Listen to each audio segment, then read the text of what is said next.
In the news tonight, Waini residents happy with lifting of containment. Some Suva hotels to be used as quarantine facilities. And Australia commends Fiji's COVID containment efforts. From the studios of FBC Suva, Edwin Nunn. Bulawanaka, Fiji. Another COVID-19 briefing is scheduled for tonight, and we expect Permanent Secretary for Health Dr. James Fong to provide the update in the next hour or so. Our journalist Lena Rees is standing by at the Ministry of Health headquarters. Lena, what's the focus for officials at the moment? The Ministry of Health is focused on screening as many people as possible, and these are possible contacts of the current known cases in terms of movement. The restricted areas with the containment areas within the Suva, Nosori and Lami corridors, it has been announced previously that these will remain for another week. Now, the Ministry of Health has also said that no policy is off the table, and this is in terms of the strategies that they will put in place to help contain the COVID-19 virus from spreading across the country, and this may be in terms of restricted movement, continuing, or even a possible whole of VT level lockdown. Now, the members of the media are still here at the Ministry of Health HQ awaiting the Permanent Secretary's update. Edwin. Thank you, Lena. The people of Waini settlement in Cunningham are happy their containment border has been lifted. FBC News visited the community this morning, and residents say the removal of the lockdown is a breath of fresh air after more than 2 weeks inside their houses. Apanisa Wangai Randovu reports the containment was supposed to be lifted at 4 a.m. today, but due to technicalities was delayed for 6 hours. After 18 days and an extra 6 hours, more than 50 families in this settlement are finally coming out of isolation. Finally, a little bit of freedom, but still it's under control. I'm looking forward to go back to work now with all the borders open. It wasn't easy, those few days were really long. This family of 21 survived the 18 days of isolation thanks to the support from their families. Actually, some of our family members from Nambua, they bought food for us, they dropped it up there, then the police came and they just delivered the food down here.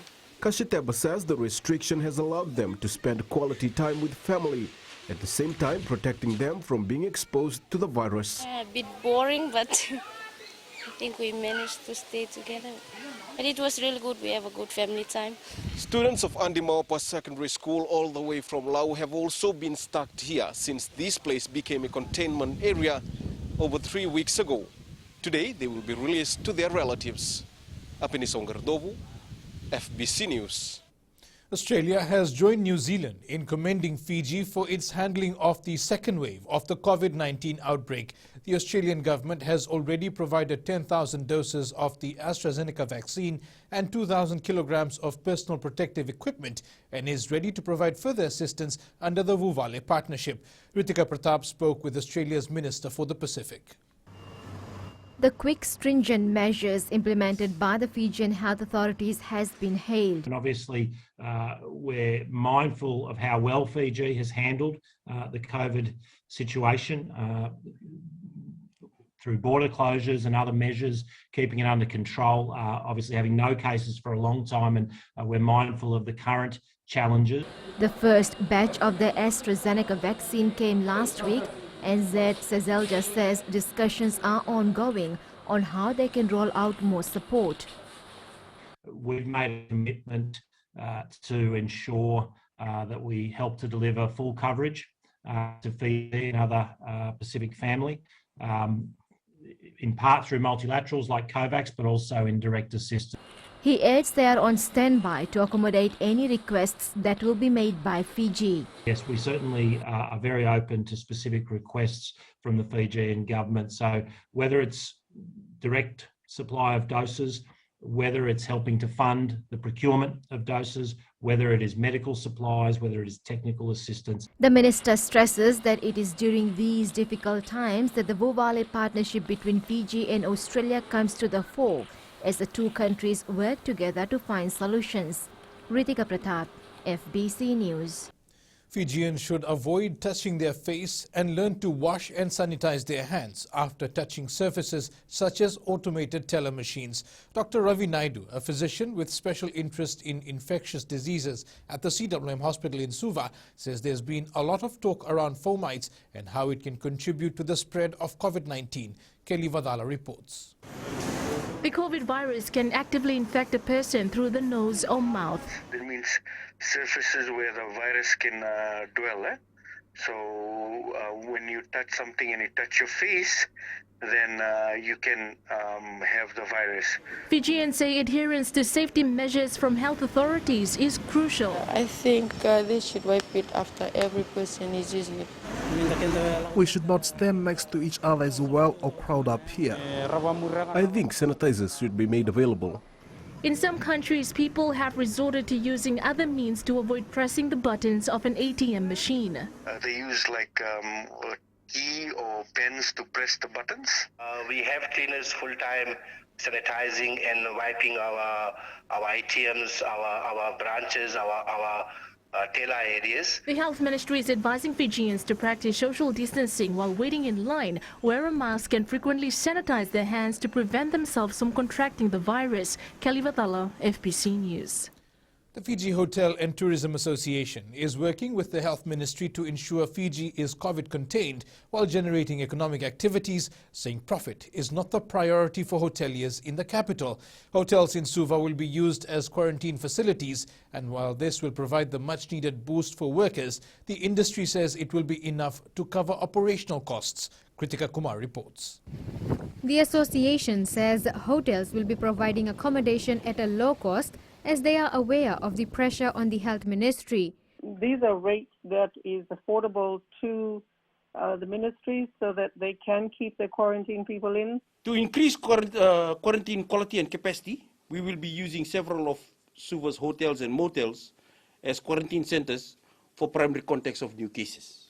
The Fiji Hotel and Tourism Association Chief Executive says selected hotels will need to have trained wellness ambassadors. The main focus is making sure that the quarantine people have a section of the hotel that they can be isolated in. Lockington says they will need more people to work on rotational shifts, and this means recruiting some laid-off workers. It allows the hotels to bring back a lot more staff so that we've got a lot more people that we can circulate through the hotel. Lockington says they continue to work closely with the Ministry of Health on how they can further assist the government in their containment effort. Kritika Kumar, FBC News. Up ahead, high demand for food in Lautoka and Nambawalu vendors affected.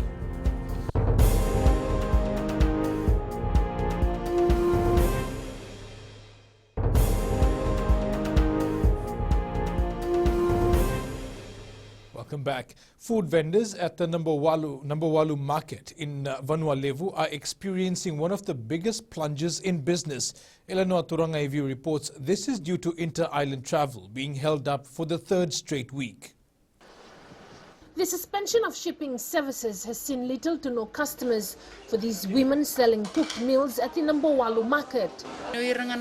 We depend on boat passengers from Lambasa and Bua as they always come here to eat. The restrictions put in place has really affected us. For over 30 years now, Mother Tikini Tambu has been selling cooked food and pastries to boat passengers.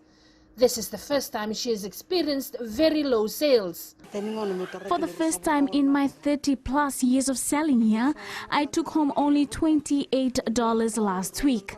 For Salnia Talamba, this has been the main source of income for her family for over 20 years. And this time around, she's making more losses.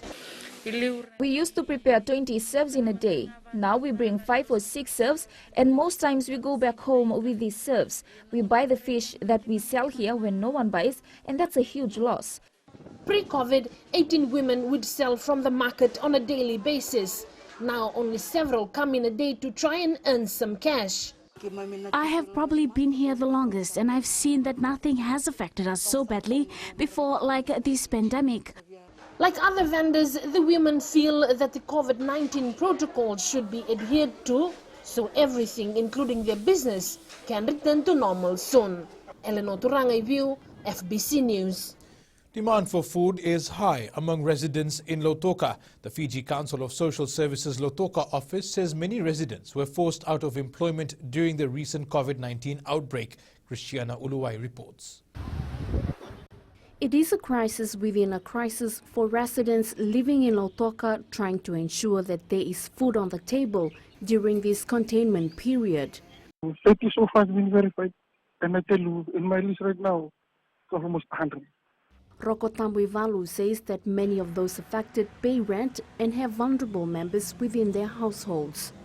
Most of them, they have jobs, but just because of the restrictions, just because of the lockdowns, they are without employment, and then there's no income at all in the family. Fiji Council for Social Services Executive Director Waini says since this recent outbreak, they have supported thousands of households. Just off the top of my head, it would be around, it would have been more than 3,000 nationwide coverage, and that's being very conservative in my estimate. With the developments of outbreak in Lautoka, the lockdown for Lautoka has now been extended further but is still subject to change. Christiana Uluwai, FBC News. People within the Lautoka containment area were out today to get essential supplies while adhering to COVID-safe measures. Lautoka is classed as a high-risk area by the Ministry of Health with its hospital on complete lockdown. Those out shopping were lining up outside supermarkets, adhering to the physical distancing measure. The Lautoka Municipal Market was also open, but vendors had very little produce to sell and most stalls were closed. Police were on high alert, monitoring people outside the main Vodafone branch, ensuring that people followed the measures in place. The Ministry of Health is reminding Fijians to avoid unnecessary movement and continue to follow all measures in order to break the chain of COVID-19 transmission. Specific industries that can operate within containment zones will likely be announced later this week. The Ministry of Economy confirmed they are closely collaborating with other relevant ministries on how these will be managed. This announcement comes after more than 2 weeks of a lull in national economic activity.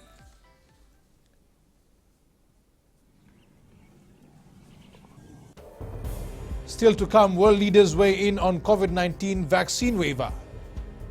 And later on in sports, Nava football assisting affected players.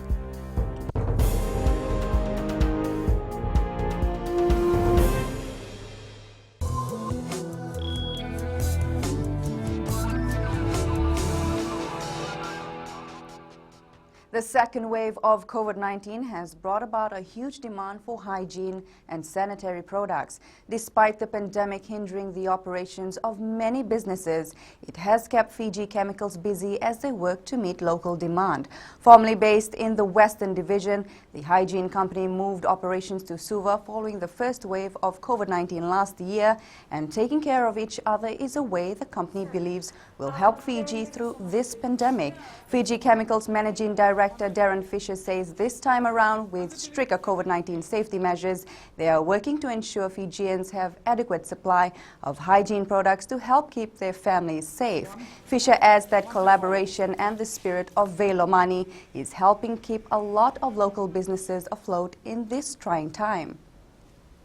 And we continue to do so. So, whatever we can do to help our frontliners stay protected, we do that. We partner up with SMEs where we've done some stuff for them to make sure that their customers are safe.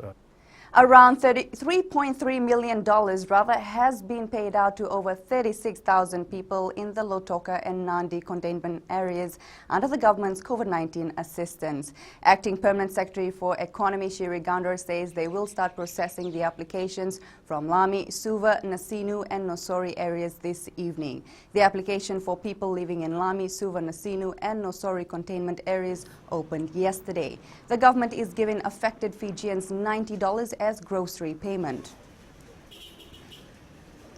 Here are the local exchange rates as set early this morning. The Fiji dollar was pegged higher against the Chinese yuan, US greenback, PNG kina and the Japanese yen. It lost ground to our two major trading partners, the Aussie and Kiwi dollars, as well as the euro. Prices were on the rise for our commodities market. Oil prices rose to just over $65 a barrel. Gold rose a few dollars to $1,831 per ounce, and silver closed up at $27.75 an ounce. Sunifa from HFC Bank joins us now to give us the latest figures from the money markets. Thank you, Whitney, and good evening. A quick update of the South Pacific Stock Exchange for last week. About 3,500 shares were traded in 6 transactions, valued at around $7,500. Following these trades, the market capitalization for the week recorded a fall of 0.87%, closing at $3.24 billion. In the foreign exchange market, the final reading of March Aussie retail sales stepped back from 1.4% initial forecast and prior. Further, business confidence jumps to 26 from 15, whereas business conditions rose from 25 to 32. Meanwhile, the US dollar languished near a more than 2-month low versus major peers today, as investors continue to assess the implications for monetary policy of a disappointing US employment report ahead of inflation data this week. The US created only a little more than a quarter of the jobs that economists had forecast last month, and the unemployment rate unexpectedly ticked higher, pouring cold water on speculation the pandemic recovery could spark faster inflation that the Federal Reserve anticipates. That's all from HFC Bank for now. Vinaka.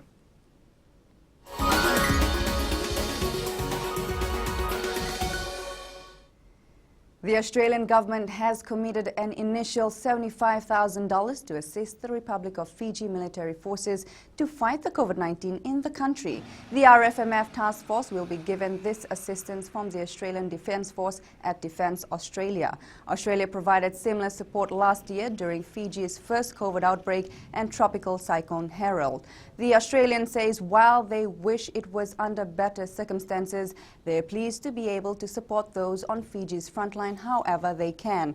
It goes on to say that Australia stands with its Fijian Vuvale during these difficult times, just as Fiji stands with the Aussies through theirs.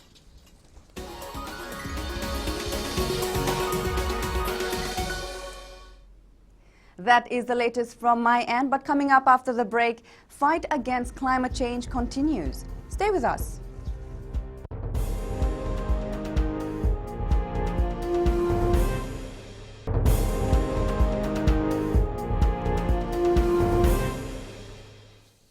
Welcome back. Minister for Economy, A.S. Sayed Qayyum, says every country must ensure their nationally determined contributions, or NDCs, of the 2030 commitment are consistent with what is required. He says there should be no backsliding.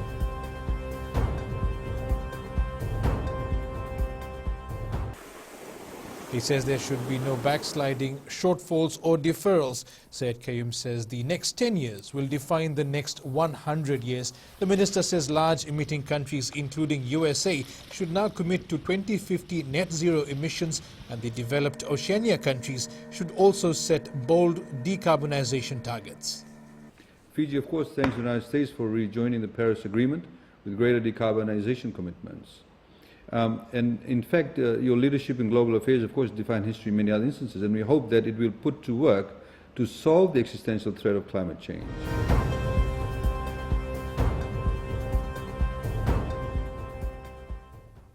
Juggling her role as an entrepreneur and a single mother at a very young age is Shaheen Khan's biggest challenge. The 25-year-old from Savu Savu, who now owns a photography business, has faced criticism for pursuing her dream after her failed marriage. Jeshulal reports Khan did not let society hold her back from achieving her goal. Khan had to overcome a lot of challenges over the years, growing from her daughter as a source of strength. At that stage, I was married at a very young age, and it did not work out. So I started working on what I was talented on, that was makeup and hair work. So after that, I was very interested in photography and events. So I started doing that, and slowly I reached my goals. She adds that she has also faced criticism from a society, which has only made her strong. I have people hating me for who I am, for my success, for being a single mother. They really don't know what I was going through, what all I went through to be here. Operating in a competitive market is not easy for Khan. However, she is blazing a trail for other female photographers locally. In this business field, as I said, I was not the only photographer. So we had competitions. If I have 90% people supporting me. The former Mrs. India Fiji is an inspirational figure for many young females to pursue their dreams and fulfill their goals with their head held high despite criticism from society. Jeshulal, FBC News.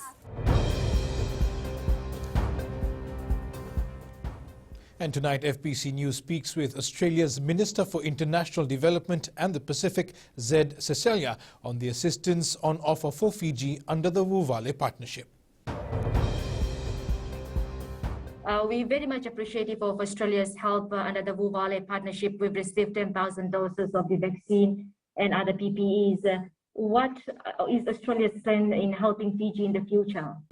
Look, the first thing to say is that we stand ready for further assistance to Fiji to build on the economic support, the 82 million Fijian dollars of budget support, the 10,000 doses that were delivered last week, and obviously ongoing health support.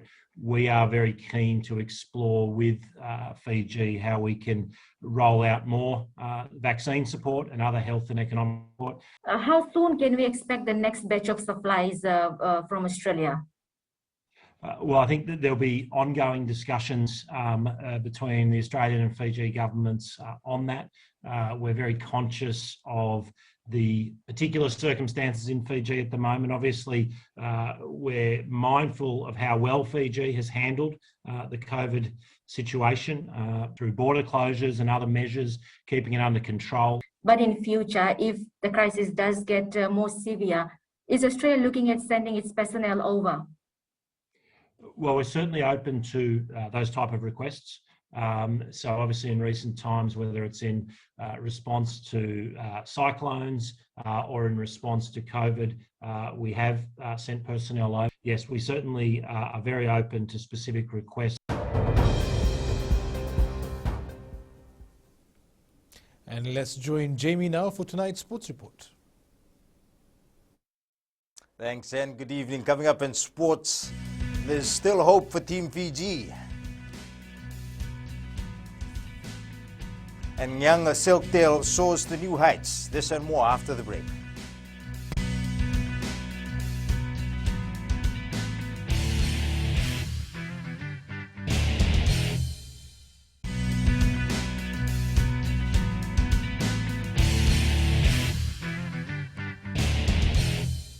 With 2 months away from the Tokyo Olympic Games and Team Fiji is confident more sports will be able to make it to the international meet. At the moment, 4 sports are still in the running for a place at the world's biggest sporting stage. Aquila Dama has more. Despite a COVID-19 stricken world, there is still hope that the Olympic Games will go ahead. And likewise, Team Fiji believes its squad will increase. We have one from athletics. That will be a male athlete. So far, only rugby sevens for both men and women and sailing have qualified for the Olympics. The Olympic Games is scheduled to start on the 23rd of July in Tokyo, Japan. Aquila Dama, FBC Sports. It was a special moment for former Maris Brothers High School under-18 captain Vuate Karawalevu, making his debut for the Junior Roosters over the weekend. The Kandavo native also managing a try for the Sydney-based side in their 28-20 win over the Junior Eels. Caroline Tavi has more. Featuring in his first game for the Jersey Flag tournament was a milestone achievement for Karawalevu, but scoring a try was the icing on the cake. It was an unforgettable experience. It's been a long time coming. Thankful to the Lord for finally giving me the opportunity to play with my brothers. getting that debut try was a bonus for me. Swapping codes from rugby came at an opportune time for the former Naitasiri fullback, and he is slowly fitting in well with his new team. Slowly progressing, adjusting myself towards it, towards the game. Atmosphere has been really great. An exciting opportunity still awaits young players like Rawalevu, as the door is still open for selection for the Fiji Bati squad. I know coaches are closely monitoring the shape and form of young players that are coming up, and they do have a good chance of having a shot at the Fiji Bati jumper this year. Also, the Roosters and Silktails have an agreement for 2021, where they will be allowing other members of the Fijian team an opportunity to play for the Jersey flag. Karlini Tavi, FBC Sports. Fiji football captain Roy Krishna has not finalized any deal with ATK Mohan Bagan yet. Ensuring player welfare is a priority for the Navua Football Association during these challenging times. A majority of its players who are dependent on football as their source of income have been affected, with all sports currently on hold. Association Secretary Saini Tonga says they've put together a food drive to help sustain the players during this period. She adds the committee has exhausted their funds and have had to fork out money from their own pockets to assist the players. Their main source of income is the games, where the committee provide their contracted rate, their allowances, their accommodation. So in this challenging period, they don't have. And we'll take you quickly now to the Ministry of Health headquarters, where Permanent Secretary for Health, Dr. James Fong, is ready to deliver his COVID-19 briefing.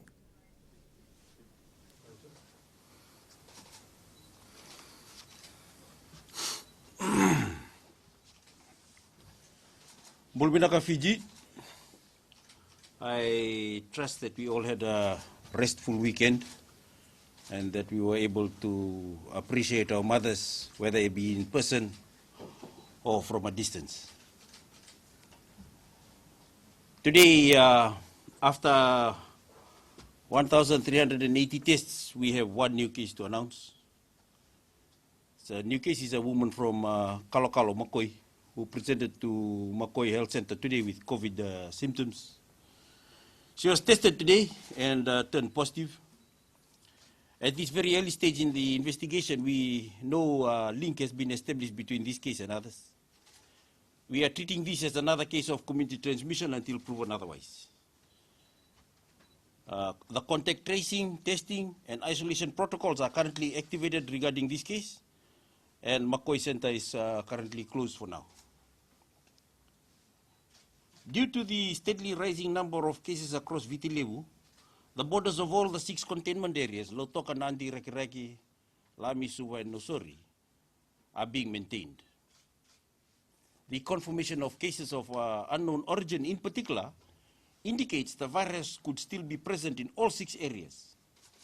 So the borders must be enforced, as must other restrictions that we have in place. When the data tells us to proceed in a different direction, we will tell you.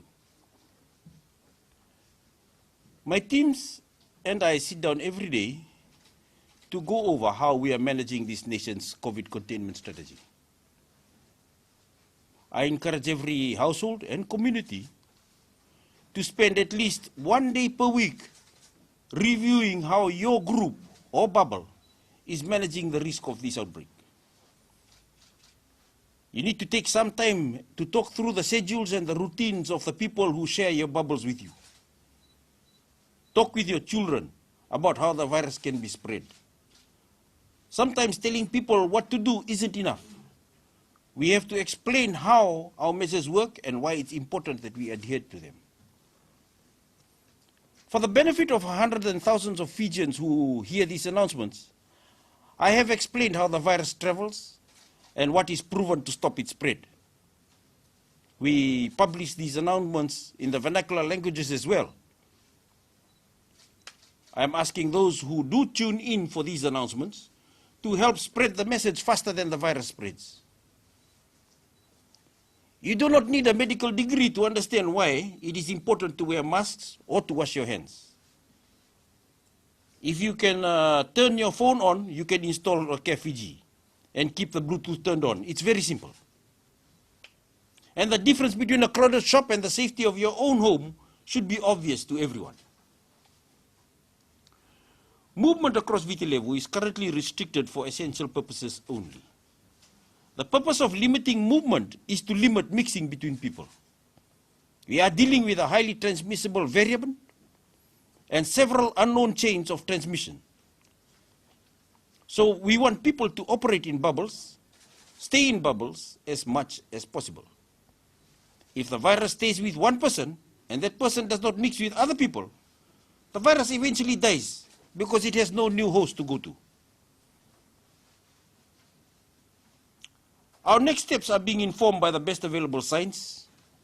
They are taken based on the data that we gather from contact tracing and testing, with the advice from other ministries and the experts from WHO, along with input from businesses and organizations, all of which we have fully invested in the success of our containment strategy.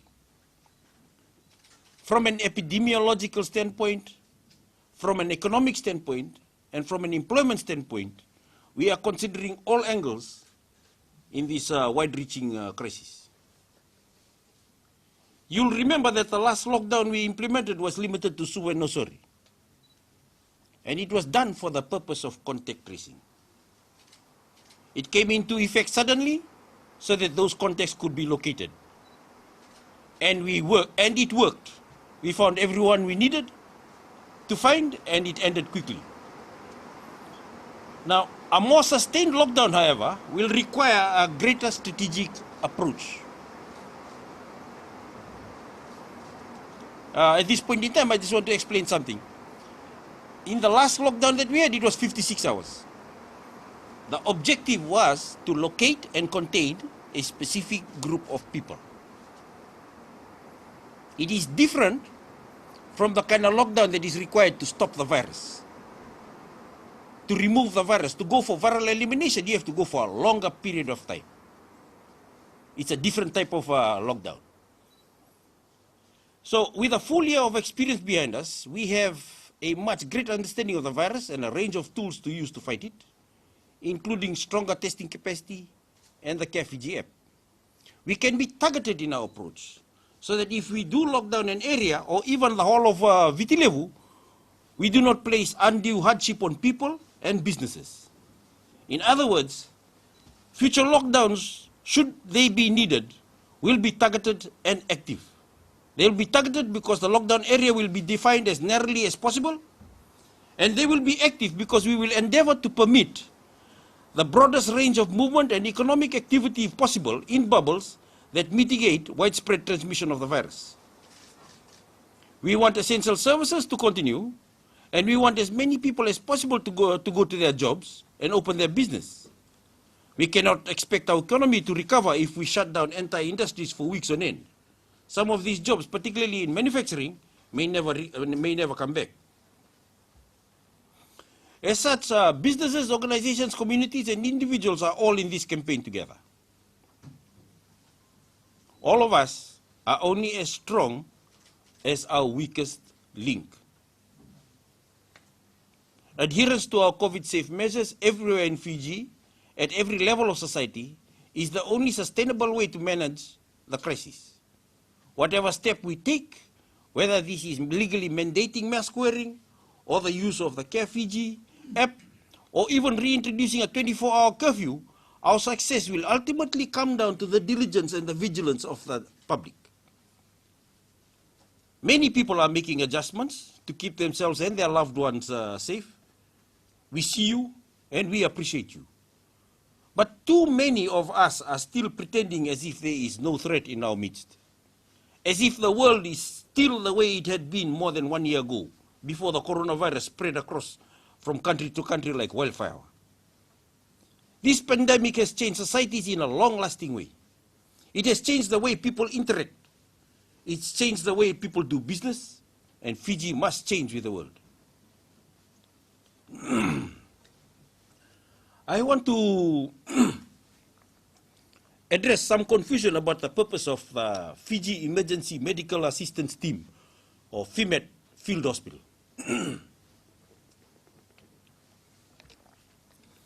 The FIMET field hospital in Lautoka, it takes the strain of Lautoka Hospital, which is now designated for the care of COVID patients. The field hospital treats the cases the hospitals would normally expect to treat: acute cases, accidents, childbirths, and other non-elective surgeries, for example. We are doing this because we don't want to put non-infected patients in the same hospital with the infected patients. There is a risk of transmission, and we can't have medical staff going from one group of patients to another group of patients. While the field hospital is technically only for emergency case, we will see whoever comes through the gate, aside, of course, from patients showing COVID-like symptoms. Maternity care will also be done in the FIMET hospital, while deliveries will be on board the MV Vevueti. Further care of sick mothers and babies will be in the new Bar hospital. While our Lautoka hospital is now fully dedicated as a COVID care facility, with our Lautoka hospital now fully dedicated as a COVID care facility, I want to thank groups like the Denarau Corporation Limited for helping us provision the personnel who are living and working in the hospital, as well as the private doctors who will soon be offering their treatments and consultations to those who would normally go to public hospitals. But these private doctors will be able to deal with non-COVID care. Regardless of whether new restrictions come into effect or others relax, support from businesses and civil societies will be critical. In this campaign, the nation needs to work as a unit. We are stronger together against whatever comes our way. Whether it is through the simple act of staying home or direct support for our healthcare staff, we are grateful for the solidarity that you show with the ministry. Thank you.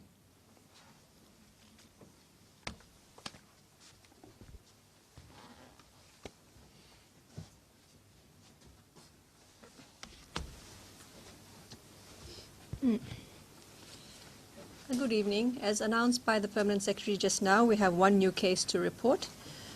Also, 3 more patients have recovered, so there are now 36 active cases admitted in isolation facilities. Of these, 7 are border quarantine cases, 23 are cases of local transmission, and now 6 are under investigation to determine the source of transmission.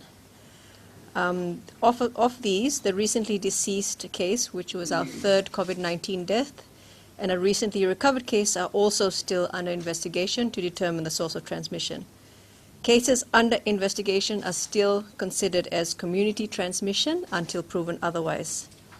Fiji has now had 140 cases in total since we first detected a case in Fiji on March the 19th of 2020. We've now had 101 recoveries and 3 deaths. A total of 66,605 COVID-19 lab tests have been conducted since we started testing early last year, with a daily average of 1,660 tests per day over the last 7 days and 1,380 tests conducted just yesterday. Yesterday's test count from 2 labs has not yet been received, so it's most likely that the number of tests yesterday is higher than actually reported. Our weekly average of testing now is at 8,529 tests per week, averaged over the last 2 weeks, and last week we tested a record of 10,237 samples. Our overall test positivity, so the number of positive samples we have out of the total samples we test, is 0.2%, and our 7 daily average daily test positivity is also 0.2%. An average of 1.9 tests per 1,000 population was conducted daily over the last 7 days, and 9.6 per 1,000 population average over the last week. To give you an idea of what this means, the WHO recommendation for testing is at about 2 per 1,000 population per week. We're now at 9.6 per 1,000 population per week. Thank you.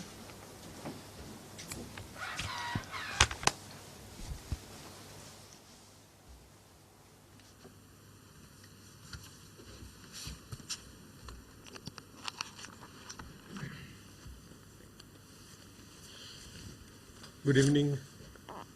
Our screening activity throughout Fiji continued. Slowed down yesterday for obvious reasons, but a stationary clinic remained open. In the last 24 hours, we screened 786 individuals and swabbed 141 individuals, bringing the total to 52,071 screened and 8,256 swab.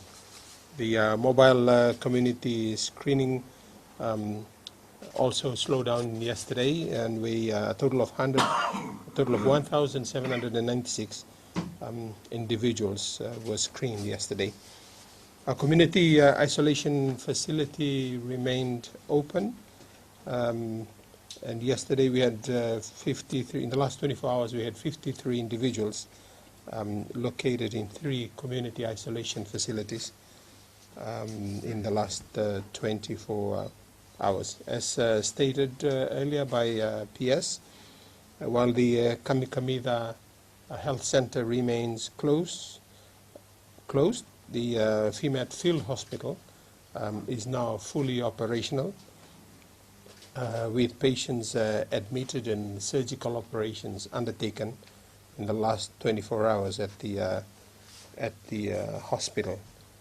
So for the people of Lautoka, while the Lautoka Hospital is the designated COVID hospital, so looking after the 130 plus patients in addition to the staff who are all in lockdown in the hospital, the Punjas Health Center, the VCSA Health Center, and the FEMAT Hospital are the government-run facilities that are available and operational to provide medical care for you. And obviously for those who access GPs, the general practitioners, the private providers in town, those are also available. For the rest of the ministry, the health staffs and frontline teams throughout Fiji are on high alert and involved in case finding and containment efforts. Regular virtual meetings, trainings and retrainings are ongoing in all divisions to update and prepare our staff. Today in the Northern Division, they've taken advantage of their zero case status, and they've started a 2-day training course in Lambasa under COVID-safe measures for all civil servants, including health staffs and the discipline forces in infection prevention and control, organized by the heads of health services in the division and the Commissioner Northern Division. The health team, the frontline team and civil servants who are part of the responses are willing and ready to play their part in the current campaign to contain the COVID outbreak in our community. We are asking again that the rest of Fiji play their part by staying at home, wearing masks, washing your hands regularly, practice the correct way to cough and sneeze, download and activate the Care Fiji app on your phones, and guard your bubble. Make this your commitment and contribution to this campaign. Nawale. Thank you very much, sir. Members of the media, we're now open to questions. Please state your name and organization. Also remove your mask while asking the question. Thank you. Shalin from Fiji Village. Dr. Pong, there are now 6 cases where the source of transmission is unknown. What is being done to establish the source? Because you had previously said that this is worrying for you. Good. There's 2 parts to this equation. One is to establish the source, and one is to respond to the contact tracing. As anybody would understand, we would be rather limited, or you can't keep looking for the source. If once you cannot establish the source, then your only problem, the only course forward is to respond to what you see, which is currently what we are doing. Samples will be sent for genomic sequencing, and we will try to see whether the genomic sequencing makes them similar, and that will help us to some extent. But I guess at some point, we can only endeavor to go as far as we can, and if we can't get that, then we keep on responding to the new cases. The reason why we want a source point is only because from the case to the source point, if we track it from there, we can actually find more contacts. But in this particular field, apparently if you can't find the source point, then you just react to what you see. Dr. Fong, also there are reports that some people moved from containment zones to non-containment zones over the weekend. How many of these people have actually called or contacted the ministry, and what is being done to locate these people? There's been a number of different strategies that have been done. I've received a number of calls from concerned members of the community. They give me the location. I've sent it to the relevant response team in the subdivisions, and they have gone out to go and respond or to screen them. What we've not done is that we have not told the community to go back and chase them back to their... We said, no, don't do that. Now we want the community to support us in watching the home isolation protocols that they are doing. I know a few villages, they have decided to take it upon themselves. They've identified the houses, they've told the houses members to stay in, and the villages are now cooking for them and supplying them with food. So this is what I mean by a community-wide response that doesn't play the blame game. You know, a community-wide response that actually supports everybody to become safe. And this is what many of the people in the community are doing, and I'm very happy for it. Initially, people were reporting them in because they were playing a little bit of blame game, but eventually, after a bit of talking, many of them have said, yes, yes, yes, I see where you're coming from. Let's, we've got a problem. Rather than try to blame them for coming in, let's just go and make it safe. And that has to be the way that we move from now on. Both from the very beginning of this campaign up until now, we've always said that. Let's not work on the blame game. Let's just work on mitigating whatever risk that we incur.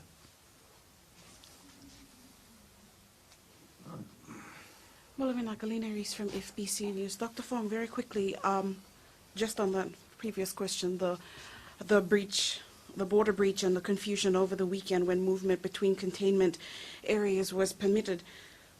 I wanted to ask who will be held accountable or taken to task for this. I understand measures have been put in place to establish the whereabouts of these people, and just under the Public Health Act, aren't people taken to task if they break the law? And, well, added, would you be able to shed some light as to the confusion around the lifting of the lockdown in the Waini settlement that didn't take place until 6 hours after the initial time of 4 a.m.? The confusion around how people were able to move when they were not supposed to move, I must admit, I was and am still about as confused as you are, because I did mention it quite clearly in the press conference. They move only from containment to containment, non-containment to containment, not from containment to non-containment, and I said the movement was only in Viti Levu. So usually that gets activated as such. As far as moving towards taking some people into to answer for the actions on the ground, at this point in time, like with this fight I've been mentioning, the last thing we want to do now is to go and castigate every misstep or to come down hard on every misstep. We just have to respond to the situation. And so that will be, that's the way I see it. We will just have to respond to it. There's probably not much point in trying to find blame or to lay blame on anybody else. The issue about Waini Tarawa, I'm about as confused as you are. I got some news this morning that they were not opening at 4 a.m. like we mentioned. Maybe there's a little bit delay in the communication going down to the ground, but those are issues that we will improve as we go along. You must admit, you must understand, the team is quite vast, and everybody is trying to play their part, and many people, they sometimes we play the part of being safe first. So if they haven't heard the news come from their own boss, then they will not make a move. And that's acceptable. I mean, that's part and parcel of how, when you're mounting a big response like this, the various pieces of the jigsaw puzzle all may not operate as cleanly as you would want it to be. And just the lockdowns that you mentioned, you had highlighted that no policy has been taken off the table, and you've been talking a lot about lockdowns. Is this likely to be happening soon? Yes, one of the things that we need to do is to prepare Fiji for the long haul. I cannot, given the way that the cases are coming up, I cannot take away the possibility that we may have to continue this type of operation for a very long time. I cannot take away the possibility that we may have to enforce another 24-hour curfew type of lockdown. And it behoves all of us, if people are thinking while they're watching this, they would probably start stocking up on their non-perishables. They'll probably start looking at some kind of goods that they might have to keep in store in case we have to have a rapid lockdown. So we need to be prepared for all eventualities, and this is the reason why I say the way I talk. I don't want to be committed to one direction, but I want you to be open in your preparation for all types of course of action.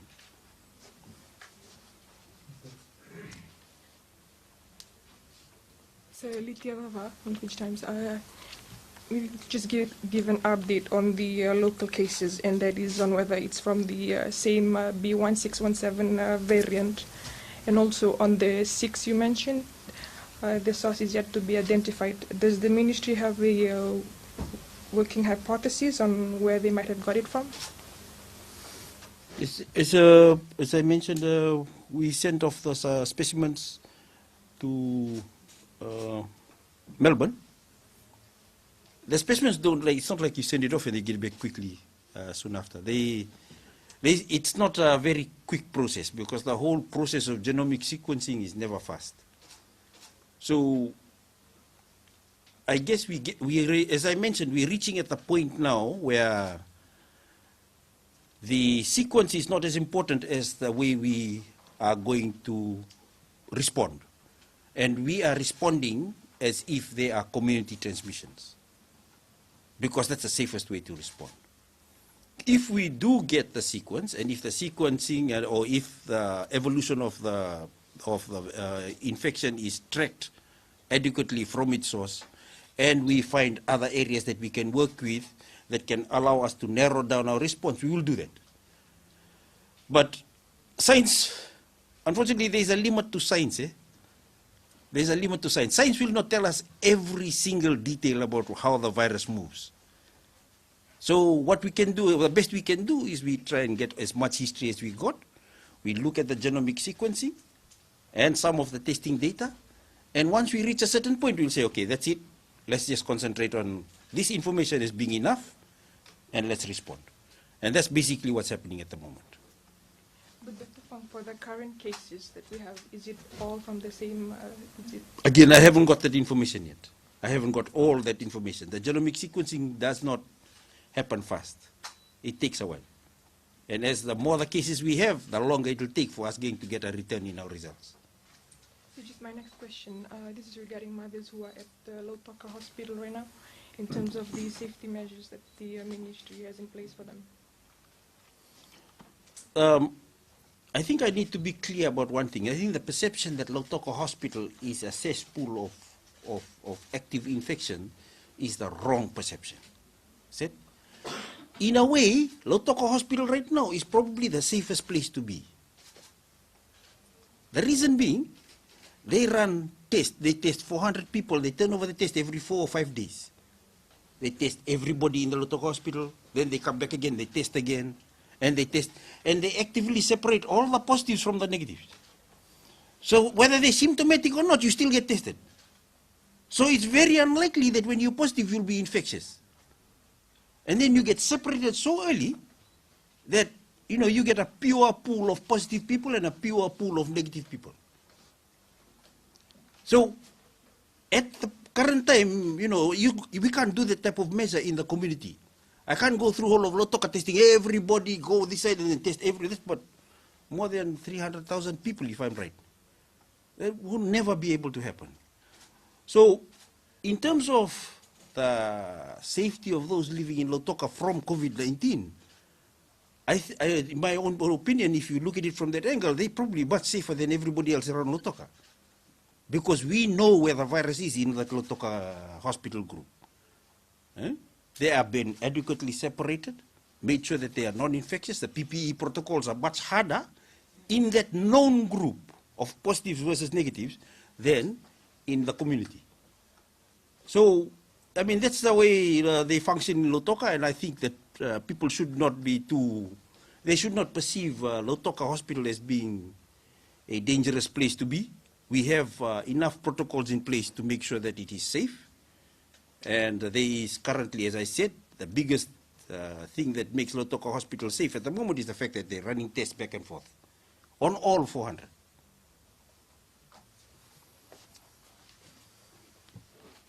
Hi, Dr. Fong, Live for Radio New Zealand today. My question is to do with vaccination and crowd control. Given that you've received a new batch of the AstraZeneca vaccine, can you tell us about your plans to roll them out? Who can get them? Only Fiji nationals or not? Do you have any considerations for people with underlying infectious diseases? I fibered you about this earlier in the week, but also a concern that's come out from the public that the current vaccinations, or the ones that was rolling out last week or the week before that, was attracting a lot of crowds, and that it looked like there weren't very much by way of crowd control or social distancing happening at these places. And considering that you're discouraging social distancing, that's not happening at these places. What are your plans for the next batch of vaccines? Yeah, I agree that there were some instances where the lines were not looking good. I think it's not only in vaccination. I mean, I know today in Lautoka they were giving out $90. You had to go to a certain place to get $90, and that line also was not. It took a while to get managed. I mean, at the end of the day, human behavior is human behavior. You know, you can't expect everybody to follow rules exactly the way you say they should. So the team, the vaccination team, have come up with another plan. They're sorting out a way that allows us to manage lines, manage queues, establish a lot more COVID safe protocols. You can understand how it is a little bit difficult because we're trying to get as many people vaccinated as possible. The good thing about the current batch is that the expiry dates are a little bit more friendly.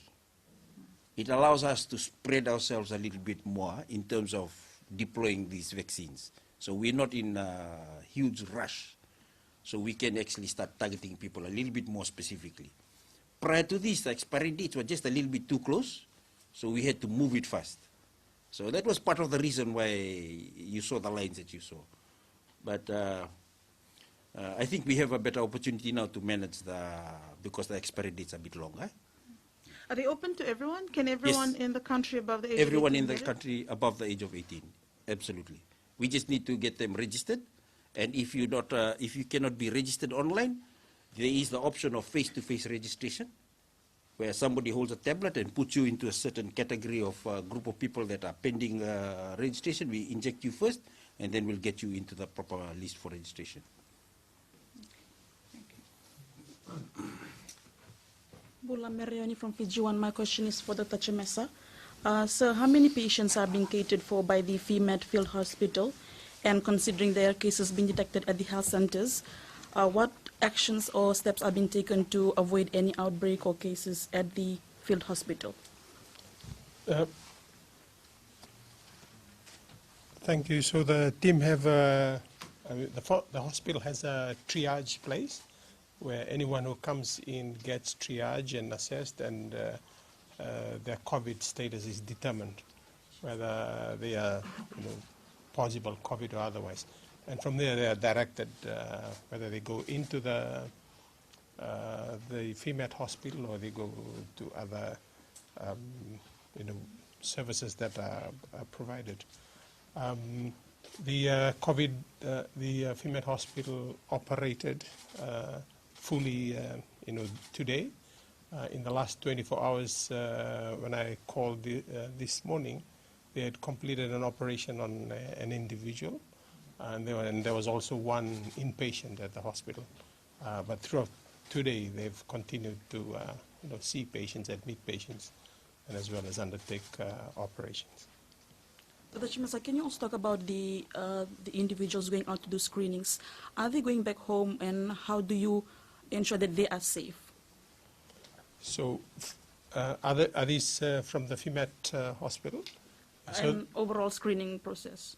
Okay, so there are standard operating procedures and processes in place. We choose the individuals that go out, and we train them, particularly around infection control and the use of PPE, and then they are sent out in teams. So when they go out and do screening, they are fully clad in protective PPE, and they follow the SOP for doing the screening.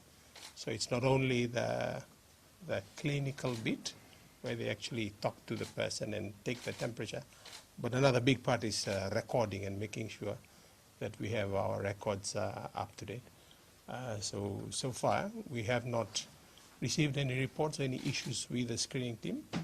We are fairly happy with their work, and we are confident that the work that they are doing according to the SOPs we set in place.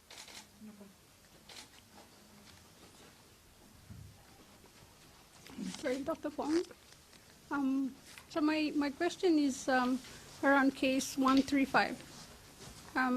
He's the maid's son-in-law. Yes. Maid's son-in-law, he tested, well, his status was announced last Friday. I understand he had been in quarantine since 18th April. So because he does not conform to the 14-day incubation period that we know of the virus. Is that? Oh, I see what you mean. Is that But sorry, the perception that you have is that for as long as, because he was there, he got he went in. I think it was day 20 or something like that, then it turned positive. See, what happens is that when we go into quarantine, the day of your quarantine is reset every time you have a positive person that is removed from your quarantine facility, from your quarantine room. It's going as a family. Eh?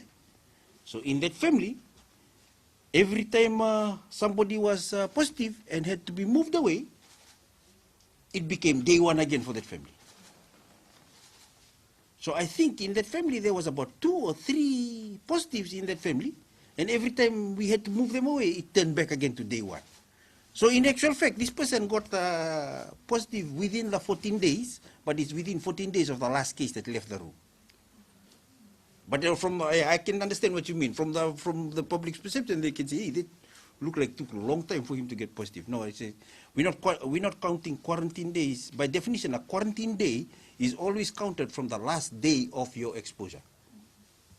So it's slightly different when you have a big group of people sitting in one room as a quarantine.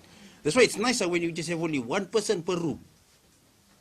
It's easier to read the quarantine days as 14 days. But when you have 2, 3 people, every time you get a positive, that becomes a reset.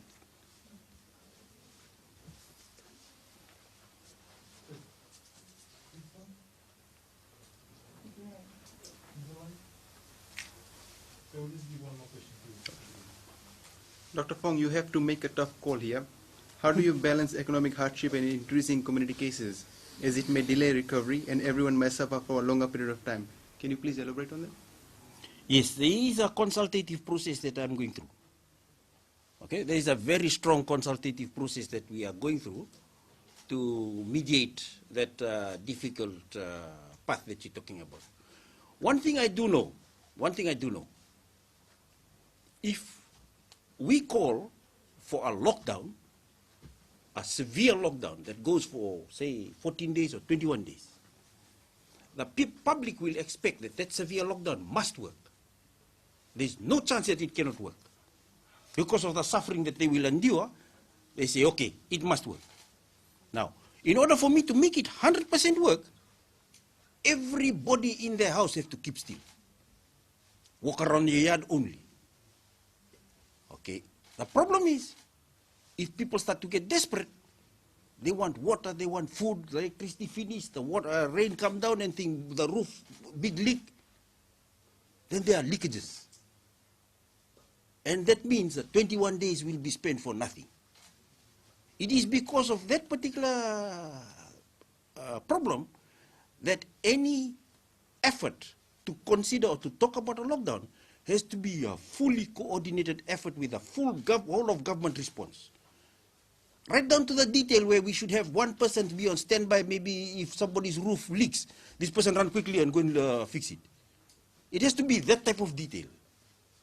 Not just say lockdown and finish. The 56-hour one, like the one that we did during the weekend, that one was, we could call it, because we knew it was short duration. But a long duration one will require that we have teams actively moving around to ensure that the needs of the people are still met, despite the fact that they are under lockdown. And therefore, it has to be a planned process. It cannot be just something that we throw in just immediately. Okay? It's been done before in other countries. They have a nice planned process. They have food delivery services. They have various other services that are in place before they can make it happen. So that's the kind of processing or planning that we are currently indulging in to see how we can evolve so that we have options. We are not saying that we are going into that severe lockdown, but we are starting to plan some kind of support measures so that we have options of the type of lockdown that we can ask for. Thank you very much, members of the media. If you comment,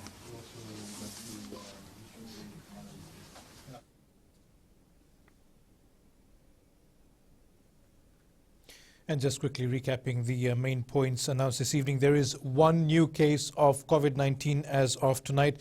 It is a woman from Kalokalo Makoi, and she has no links to any other cases and is therefore, for the moment, being treated as a community transmission. There are now a total of 6 community transmissions of COVID-19 in Fiji. And now we return you to our sports coverage with Jamie. Manchester United have been guaranteed an English Premier League top 4 finish and ensured their rival Manchester City must wait to be crowned champions. Man United coming from behind to defeat Aston Villa 3-1 this morning.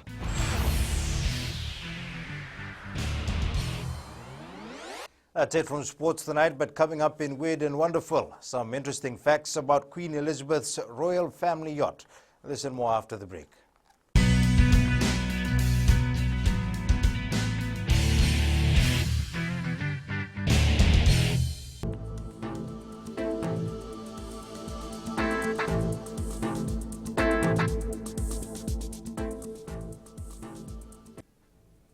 Welcome back. A high-pressure system to the far south of Fiji directs a fresh to strong southeast wind flow over the group. The west was mostly sunny and humid. Eastwards from Pacific Harbour to Suva, a mixture of sun and cloudiness with humid conditions. In the north, partly sunny with some showers this afternoon. At sea, southeast winds 25 to 30 knots, rough to very rough seas, moderate southeasterly swells. The next low tide is at midnight with high tide at 6:17 a.m. Sunrise is at 6:23. The outlook for tomorrow, cloudy periods with some showers and possible isolated afternoon thunderstorms over the eastern parts and interior of the larger islands, elsewhere mainly fine. And the outlook for Wednesday, cloudy periods with brief showers over the eastern parts and interior of the larger islands, elsewhere mainly fine, strong winds expected over most places. And in Fijian Pulse, we ask, what are you doing to keep yourself occupied during this period? Well, I do something constructive that would make the right use of my time. For this time, no. I'm actually working for Indian Acarios. Just for certain hours, we have to come to work. But at times, I miss my family. I'm still working, and from here, I straight go home and spend time with my families. and do cooking whatever and stay safe at home. I stay with my family, make them happy, and please be safe at home.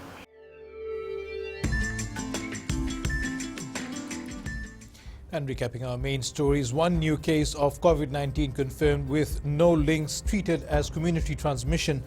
Waini Tarawao residents happy that containment area is lifted, and Suva hotels to be used as quarantine facilities. For these stories and more, you can log on to our sister radio station Gold FM. And to our poll question, last week we asked, do you think some Fijians were lying to get food ration in the Suva-Nosori corridor? 80% of respondents answered yes. This week we are asking, has the extended school break resulted in more screen time for students? Visit our FBC News website to answer. You can send us newsworthy pictures and videos. Email fbcnews@fbc.com.fj or share it with us via our various social media accounts, including Facebook, Twitter and Instagram. You can also download our FBC app to keep updated with the very latest in news and sports and listen to our 6 radio stations live. That's your news this evening. I'll see you again tomorrow. Until then, stay safe. Modemanda.